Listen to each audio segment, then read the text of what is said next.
प्रणाम दोस्तों, फैक्टफुल में आपका स्वागत है। यहाँ आपको मिलेंगे history, science and technology, horror और स्पिरिचुअलिटी से related amazing stories and facts. अगर आप भी इनमें से किसी एक के शौकीन हैं तो ये चैनल खास आपके लिए ही बनाया गया है। तो ज़्यादा देरी ना करते हुए जल्दी से इस चैनल को सब्सक्राइब कर लीजिए और चलिए बढ़ते हैं हमारी आज की कहानी की ओर।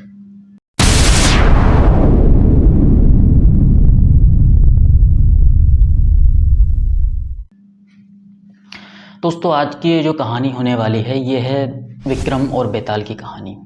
कैसे वो दोनों एक दूसरे से मिले और उनकी कहानियों का सिलसिला शुरू हुआ। आप लोगों ने कई बार देखा ही होगा या सुना होगा, बेताल पच्चीसी सिंहासन बत्तीसी। तो हमारी जो ये सीरीज़ शुरू होने वाली है ये बेताल पच्चीसी की शुरू होने वाली, और आज का ये वीडियो उस सीरीज़ का एक इंट्रोडक्शन है, लेकिन बहुत महत्वपूर्ण है क्योंकि यहीं से आपको बेस स्टार्ट हो जाएगा। यहीं से आपको पता चलेगा कि कैसे विक्रम और बेताल एक दूसरे से मिले, क्यों बेताल ने अपनी कहानियों का सिलसिला शुरू किया राजा को भटकाने के लिए।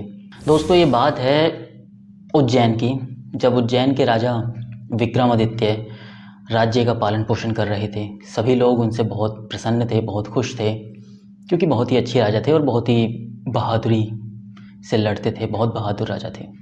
और राजा विक्रमादित्य हमेशा हर रोज़ अपने महल में एक खास सभा लगाया करते थे, जहाँ पर आम लोग उनसे मिलने आते, अपनी परेशानियाँ सुनाते और उनसे सॉल्यूशन लेकर जाते थे। एक दिन की बात है, ऐसे ही एक सभा लगी हुई थी। राजा अपने सिंहासन पर बैठे हुए थे और आगे सब जो मंत्री लोग होते हैं उनके, वो सब बैठे हुए थे।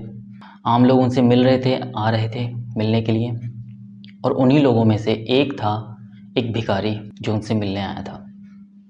अब देखिए, भिखारी तो हमेशा कुछ ना कुछ लेके ही जाता है, लेकिन वो एक ऐसा भिक्षु था कि वो राजा के लिए कुछ लेकर आया था।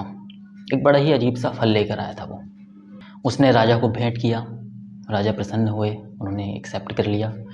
और भिखारी के जाने के बाद जब सारी सभा ख़त्म हो गई तो राजा के हाथ में जो वो फल था उन्होंने अपने साइड में खड़े कोषाध्यक्ष को दे दिया था। कोषाध्यक्ष हमेशा जाते थे, उन्होंने वो फल लिया और जो भी उनका चैम्बर टाइप होता था महल में जहाँ वो ठहरते थे, उनके रूम में एक स्टोर रूम हुआ करता था। स्टोर रूम में एक बड़ा सा बक्सा था जिसमें एक छोटा सा छेद था, खोलते नहीं थे उसे, वो उसी छेद में उस फल को डाल दिया इकट्ठा करने के लिए। अगले दिन सेम वैसा ही हुआ, सभा लगी हुई थी, लोग आ रहे थे उनसे मिलने के लिए, और फिर से वो भिखारी आया, वो फल लेकर आया, फिर से उसने राजा को दिया। राजा ने सभा के बाद फिर से अपने कोषाध्यक्ष को दे दिया। कोषाध्यक्ष ने सेम वही किया, वो गया अपने स्टोर रूम में और उस बक्से में उस फल को डाल दिया। ऐसा हर दिन होने लगा, हर रोज़ होने लगा। एक हफ्ता गुजर गया, एक महीना गुजर गया, एक साल गुजर गया, और ऐसे ही करते करते 10 साल गुजर गए। जी हाँ, एक समय की बात है जब कोषाध्यक्ष अपनी जगह पर नहीं थे। सेम वही दिन था, भिखारी आया, फल दिया राजा को। अब राजा देखते हैं कोषाध्यक्ष तो नहीं है, तो उन्होंने वो फल अपने पास ही रख लिया। सभा खत्म हुई, जब राजा जी वापस अपने रूम में जा रहे थे तब उन्हें सामने उनके ही एक मंत्री के पालतू बंदर का बच्चा दिखाई दिया उनके पास आता हुआ। उन्होंने सोचा कि ये फल मैं इस बच्चे को दे देता हूँ, खा लेगा। उन्होंने वो फल दिया। बंदर के बच्चे ने जैसे ही वो फल खोला खाने के लिए तो उसके अंदर एक चमकता हुआ मोती नज़र आया। राजा जी देख के हैरान हो गए। उन्होंने तुरंत उस बंदर से वो फल छीना और वो सोच विचार में पड़ गए। फिर राजा जी को ये एहसास हुआ कि 10 साल से जो मैं फल अपने कोषाध्यक्ष को दे रहा हूँ, उसने आज तक मुझसे ये राज छुपाया। उसके पास तो न जाने कितने सारे मोती इकट्ठा हो गए होंगे। उन्हें बहुत गुस्सा आया। उन्होंने तुरंत वापस सभा बैठाई, कोषाध्यक्ष को बुलवाया, जहाँ भी हो उसे बुला कर लाओ। कोषाध्यक्ष सभा में आते हैं। राजा जी उनसे पूछते हैं कि भाई, मैं जो 10 साल से तुम्हें रोज़ एक फ़ल दे रहा हूँ जो भिखारी लाकर मुझे देता है, वो फल कहाँ हैं? वो ला करके मुझे ला कर दो। अब कोषाध्यक्ष तो रोज़ ही अपने उस बक्से में डाल दिया करता था। उसने कहा कि महाराज, वो सारे के सारे फल मेरे पास हैं और मैं अभी लेकर आता हूँ। राजा ने कहा जाओ लेकर। कोषाध्यक्ष गए अपने रूम में और स्टोर रूम में गए, उस बक्से को खोला और अपने साथ एक बोरी भर के राजा के महल में लेकर आए। उन्होंने राजा से कहा कि महाराज, वहाँ पर फल तो एक भी नहीं मिला। जिस बक्से में मैं वो फल डाला करता था वो सारे के सारे फल सड़ गए, लेकिन कुछ चमकते हुए मोती मुझे वहाँ पर मिले, जो मैं इकट्ठे करके लेकर आया हूँ आपके समक्ष। राजा जी ने वो बोरा खोला, देखा कि उसमें तो बहुत सारे मोती हैं, और उन्हें कोषाध्यक्ष की ईमानदारी पर बहुत ज़्यादा प्रसन्नता हुई, बहुत खुश हुए। और इसी ईमानदारी के चलते उन्होंने वो सारे के सारे मोती अपने कोषाध्यक्ष को ही भेंट कर दिए। ईमानदारी से बहुत खुश हुए वो उनके। लेकिन वो एक सोच विचार में पड़ गए थे कि आखिरकार हर साल, हर दिन, हर रोज़ वो भिखारी मुझे वो फल क्यों देकर जाता था जिसमें इतना कीमती मोती होता है। अगले दिन सेम वही होता है।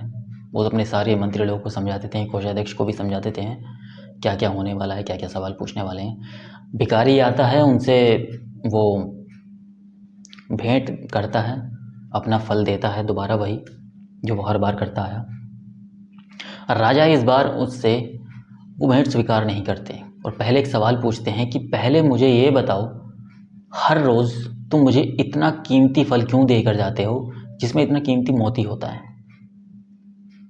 अब भिखारी बताने को तैयार नहीं, वो तो कह रहा है कि महाराज ये तो मेरा प्रेम है जो मैं आपको देता हूँ। राजा कहते हैं ठीक है, वो सब तो ठीक है, लेकिन मुझे फिर भी जानना है कि इसका आखिरकार कारण क्या है। तब जाकर के भिखारी उन्हें बताता है कि महाराज मैं एक मंत्र की साधना कर रहा हूँ और उसके लिए मुझे आपकी मदद की आवश्यकता है। आपके बिना वो मंत्र मैं पूरा नहीं कर सकता। अब राजा जी सोचते हैं कि यार ये इतने सालों से मुझे इतना कीमती भेंट दे रहा है, इतने कीमती तोहफे दे रहा है, तो वो भी हाँ कर देते हैं कि ठीक है, जो भी तुम्हें चाहिए होगा मुझसे, जो भी मुझसे मदद चाहिए होगी वो मैं तुम्हें करूँगा। और फिर वो भिखारी कहता है महाराज अगर ऐसा ही है तो ठीक 2 दिन बाद एक समय देता है वो राजा को कि 2 दिन बाद आप आधी रात में एक पीपल के पेड़ के नीचे आइएगा, मैं वहाँ आपका इंतज़ार करूँगा। उनके एरिया में एक पीपल का पेड़ था बहुत बड़ा, एक खेतों के बीच में। तो राजा जी कहते हैं ठीक है, मैं चला जाऊँगा।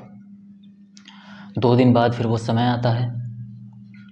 राजा जी तैयार होते हैं, अपने घोड़े पे बैठकर चले जाते हैं उस भिखारी को ढूंढने के लिए और उस पर्टिकुलर जगह पर पहुंच जाते हैं जहाँ पर वो पीपल का पेड़ था। लेकिन उस पीपल के पेड़ के एरिया में, कुछ ही एरिया में उनका घोड़ा जाने से मना कर देता है, बिदकने लगता है, बहुत ही परेशान हो जाता है, चिल्लाता है। तो वो उस घोड़े को वहीं पर छोड़कर अंदर बढ़ते हैं। जैसे ही एरिया में कदम रखते हैं उन्हें अजीबोगरीब माहौल दिखता है, काफ़ी सारे भूत प्रेत नज़र आते हैं, खूब डरावनी आवाज़ें उन्हें सुनाई देती हैं। लेकिन क्योंकि वो एक निडर राजा थे, वो इन सभी चीज़ों से ना घबराते हुए आगे बढ़ते हैं और उस भिखारी को ढूंढने लगते हैं। थोड़ा ढूंढने के बाद उस पेड़ के नीचे वो भिखारी उन्हें नज़र आ जाता है और उनसे कहते हैं कि देखो तुम्हारे कहने पर मैं आ गया, अब मुझे बताओ क्या करना है तुम्हारी मदद करने के लिए। भिखारी उन्हें देखकर बहुत खुश होता है और वो राजा से कहता है कि राजन अगर आप इतना ही कर चुके हैं तो थोड़ा सा कष्ट और कर लीजिए। यहाँ से दक्षिण की ओर एक घना जंगल है, उस जंगल में इकलौता एक बहुत बड़ा शीशम का पेड़ है, वहाँ पर एक मृत लाश लटकी हुई है। अब वहाँ से वो लाश मुझे ला कर दे दीजिए, बस इतना सा कार्य है। राजा कहते हैं ठीक है, और उस भिखारी की बात मानकर वो तुरंत वापस जाते हैं, अपने घोड़े पर सवार होते हैं और जंगल की ओर चले जाते हैं। स्टिल जंगल के अंदर भी घोड़ा कदम रखने से मना कर देता है, तो राजा फिर से उतरते हैं अपने घोड़े से और जंगल की ओर अकेले चले जाते हैं। थोड़ा ढूंढने के बाद जब वो एक पर्टिकुलर शीशम का पेड़ उन्हें मिला, वहाँ पर एक लाश लटकी हुई थी, उल्टी रस्सियों से बंधी हुई थी। राजा जी चढ़ते हैं पेड़ के ऊपर, रस्सी को काटते हैं अपनी तलवार से, और उस तलवार से जैसे ही रस्सी को काटते हैं तो वो लाश नीचे गिर जाती है। जैसे ही वो लाश नीचे गिरती है तो तुरंत उस लाश में से एक आवाज़ आती है, जैसे कि कोई करा रहा हो, कोई दर्द के मारे चिल्ला रहा हो, रो रहा हो, ऐसी आवाज़ें आती हैं। राजा जी को ये बड़ा अचंभा हुआ कि लाश के अंदर से कैसी आवाज़ आ रही है। अब जैसे ही राजा जी नीचे उतरे देखने के लिए, तो जो लाश में से रोने की, कराने की आवाज़ आ रही थी, अब वो हंसियों में बदल गई। वो लाश दोबारा उसी पेड़ पर जा लटकी। राजा जी ये देख के बड़े ही अचंभित हुए, ये क्या हो रहा है। लेकिन फिर भी उन्होंने क्योंकि वादा किया था भिखारी से कि वो लाश उन्हें ला कर देंगे, वो दोबारा चढ़ते हैं पेड़ पर, उस लाश को उठाते हैं, अपने कंधे पर डालते हैं और चल पड़ते हैं कि तभी लाश के अंदर से एक आवाज़ आती है, राजन तुम मुझे ले तो जा रहे हो, लेकिन कितनी ही कोशिश कर लो मुझे ले जा नहीं पाओगे मेरी मर्ज़ी के बिना। चलो मैं तुम्हारे इस सफ़र को थोड़ा सा आसान कर देता हूँ, थोड़ा मनोरंजन होगा। अब राजा जी तो उसकी कोई बात का जवाब देते नहीं हैं, क्योंकि उन्हें एक ही काम याद था कि किसी भी तरह से उस लाश को लेकर के जाना है। लेकिन राजा जी समझ गए थे कि इस लाश के अंदर ज़रूर बेताल ने प्रवेश कर लिया है।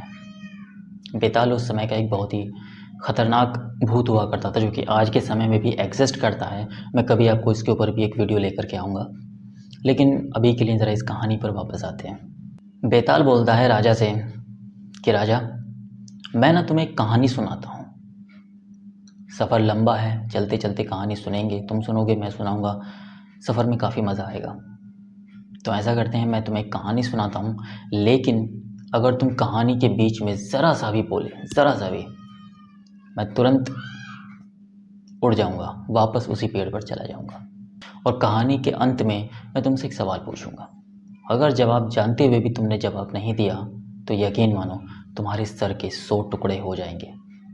और यहाँ से बेताल और विक्रमादित्य की कहानी का सिलसिला शुरू होता है। बेताल अपनी कहानियाँ सुनाता है और राजा चुपचाप सुनते हैं।